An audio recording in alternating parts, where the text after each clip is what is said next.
నమస్కారం. Welcome to our channel. April నుండి December వరకు వివాహ ముహూర్తాలు ఏంటో మీ అందరికీ తెలుసా? మార్చి 14న సూర్యభగవానుడు కుంభరాశిని వదిలి మీనరాశిలోనికి ప్రవేశిస్తున్నాడు. సూర్యుడు మీనరాశిలో ప్రవేశించిన వెంటనే శుభకార్యాలన్నీ కూడా నిలిచిపోతాయి.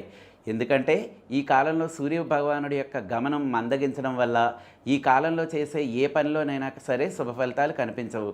విజయావకాశాలు కూడా తక్కువగా ఉంటాయి. అందుకే ఏ శుభకార్యం చేయడమైనా కర్మ సమయంలో నిషిద్ధము అంటారు.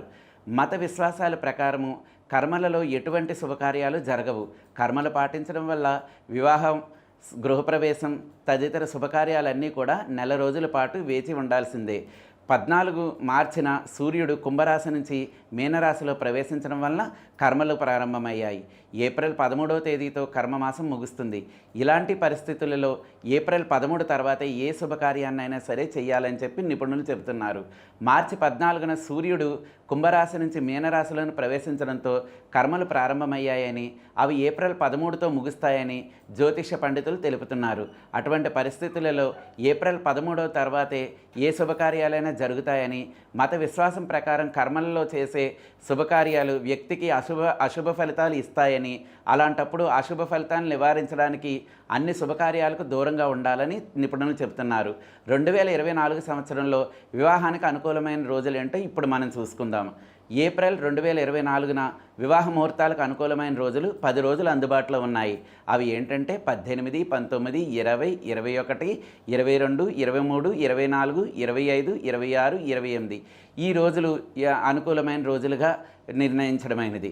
తదుపరి జూలై నెలలోని 2024న వివాహ ముహూర్తాలు ఏ రోజుల్లో ఉన్నాయో ఇప్పుడు తెలుసుకుందాం. జూలై నెలలో మొత్తం 9 రోజులు వివాహానికి శుభప్రదంగా ఉన్నాయి.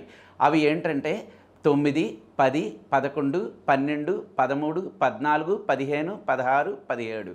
తదుపరి నవంబర్ 2024న వివాహ ముహూర్తాలు ఏ రోజుల్లో ఉన్నాయో తెలుసుకుందాము. ఈ నెలలో వివాహానికి 7 రోజులు మాత్రమే శుభప్రదంగా ఉన్నవి.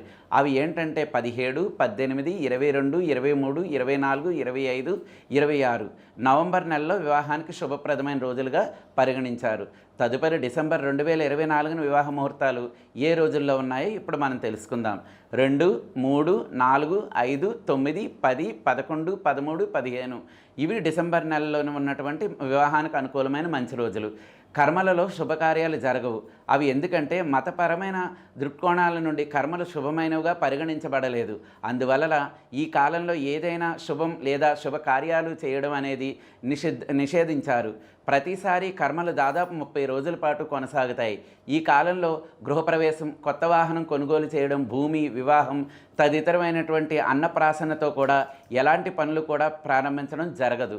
అందువలన అందరూ కూడా ఈ సంవత్సరంలో వచ్చేటువంటి వివాహ ముహూర్తానికి సంబంధించిన శుభ అశుభ ఫలితాల రోజుల్ని అందరూ తెలుసుకున్నారు. కాబట్టి అందరూ కూడా ఈ రోజుల్ని చూసుకొని తమ తమ ఇళ్లల్లో తమ శుభకార్యాలను జరుపుకోవాలని కోరుకుంటున్నాము. తర్వాత మరి యొక్క కార్యక్రమంలో మరలా కలుసుకుందాము. నమస్కారం.